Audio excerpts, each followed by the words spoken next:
What's up, guys? Welcome back to Boost Weather's Garage. I already tried to film a video today and it went horribly wrong. And I'm sweaty and I'm dirty and I hit my hand real hard with a hammer. And so yeah, not doing that video anymore. We're doing this video. We're gonna look at some new parts I got for my Widebody 944. Stay tuned.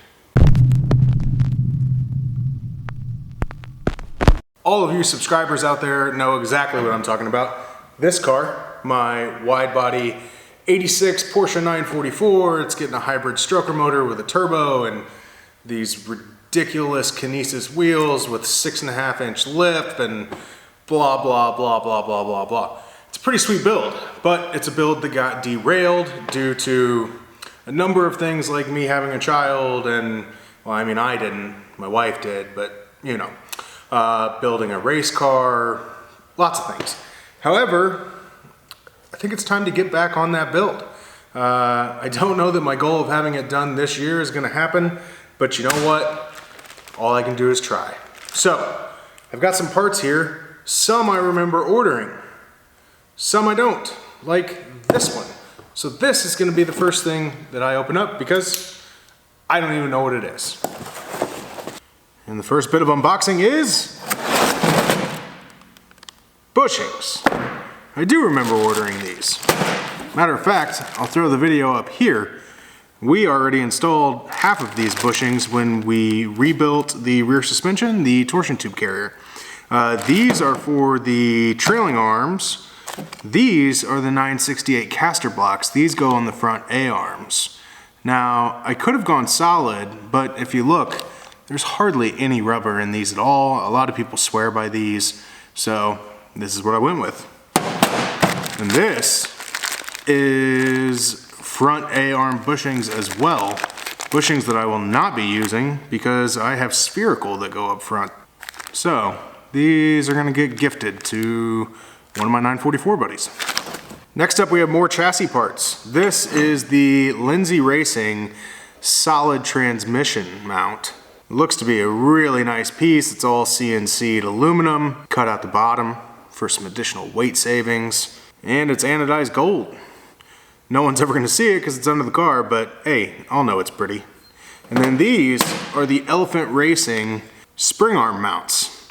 These go under the chassis and the spring arms coming up from the torsion bar carrier, torsion tube carrier, or whatever, mount right here. The factory ones had a lot of rubber right here. We don't need that because race car.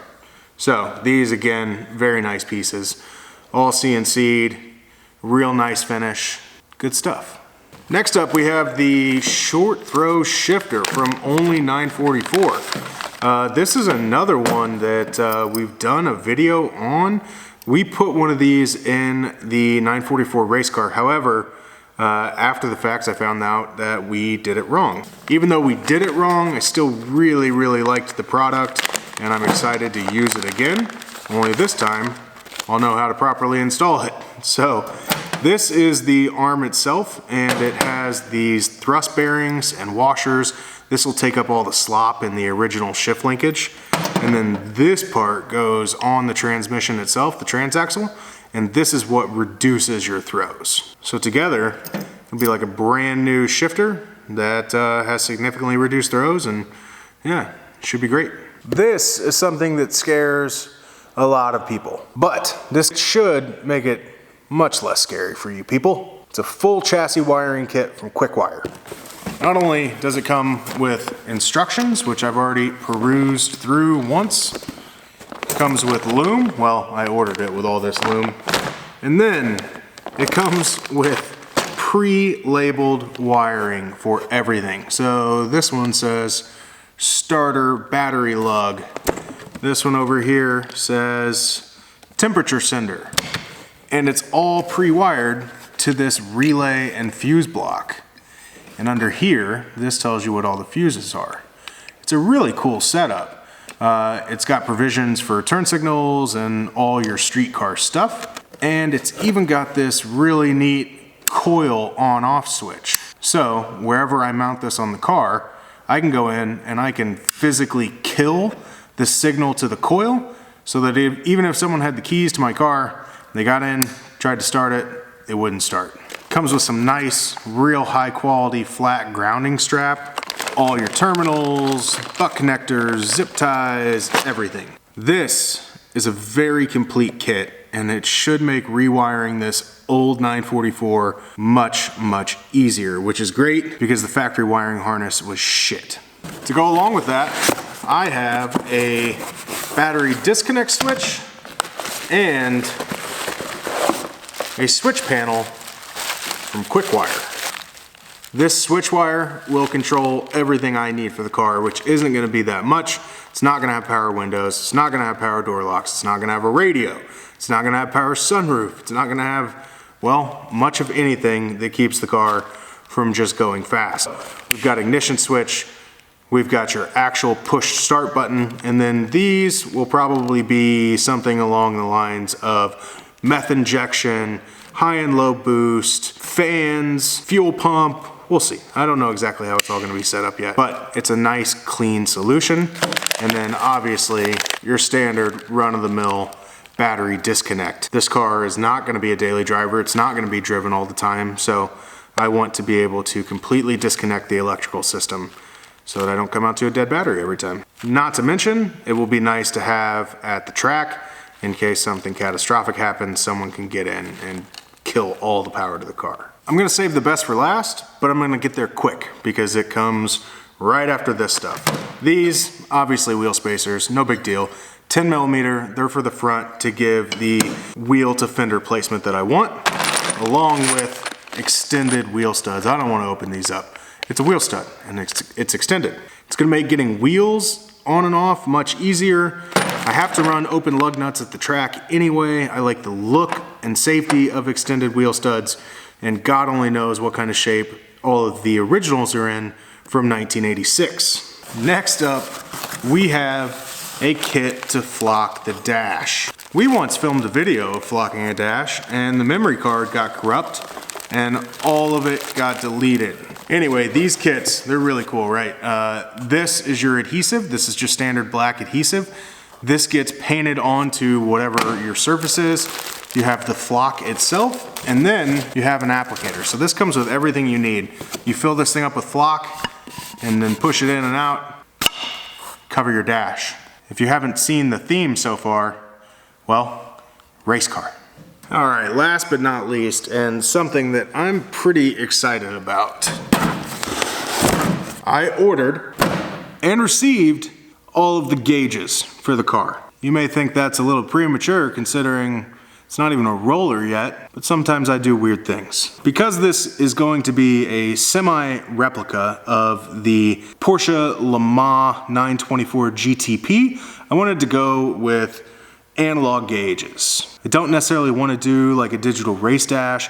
I don't want to have a lot of digital gauges with LED and blah blah blah, because the car itself is going to be extremely analog. No ABS, no power steering, no traction control. Well, I don't know about that yet. That's a discussion for another day. Anyway, let's check them out. All of the gauges but the tach and the air fuel gauge are from VDO. VDO gives you that classic Porsche look. No frills, black and white, orange pointer, just a really nice classic gauge. We've got oil pressure, battery voltage, water temperature, boost, that's important, and fuel. To go along with the VDO gauges, I did already have this Innovate wideband air fuel sensor. Unfortunately, I'm gonna have a little bit of digital in the car, but I trust this gauge. I'm gonna need to keep an eye on my air fuel, especially with the turbo and meth injection and all the things I'm gonna be doing. And then lastly, we have the SpeedHut tach. This thing's cool for a couple reasons. One, it matches all my VDO stuff. Black, white, orange, very simple. It's also super thin, so it's gonna be easy to mount. It has an integral shift light, and I can actually go back and look at peak RPM as well. I did 8,000 RPM instead of 10 because the 944 engine, not gonna go over, hell, 7 most likely. And that's the gauges. It's gonna be interesting to see how I mount all of them, but I think the theme itself is really cool. I'm excited to see the results. So that's my parts haul, guys. Obviously not everything I need to finish this build, although I do have the vast majority of stuff. A lot of it's sitting back on the racks in the back of the shop. I've had a lot of this stuff. I'm really not that far away from having everything I need to complete this build. The major thing is going to be paint and body. I have a friend that's going to be helping me out with that, but whenever someone is helping you out and they're doing you a favor, you have to work along with their timeline. I don't know what that timeline is just yet, but there's plenty of other stuff that I can be doing until then. I'm going to start by doing the underside of the car. I'm going to build my inner fenders where we cut out the fenders for the wide body kit. I'm going to continue to strip the bottom of the car. I'm going to undercoat it. I'm going to install my suspension. I haven't decided what I'm going to do yet for brake and fuel lines. I need to inspect all those and see if the factory hard lines are still in good shape. I'm going to replace all the soft goods regardless, but I'm hoping I can reuse the hard lines. After that, we're going to move to the engine bay. We're going to shave anything that's unnecessary. We're going to fill holes. We're going to strip it and we're going to get it ready for paint. And hopefully at that point, my buddy will be ready for the car to come to his shop. We can start getting it painted and then the fun really begins. So if you're new to the channel, do me a favor, subscribe. We're going to have a lot of fun with this build. We're going to be doing other builds as well, one of which you guys have not seen yet. The other, obviously, is the Turbo Cayman. More content on that coming soon. For all our existing subscribers, thanks for your support. We'll see y'all next time.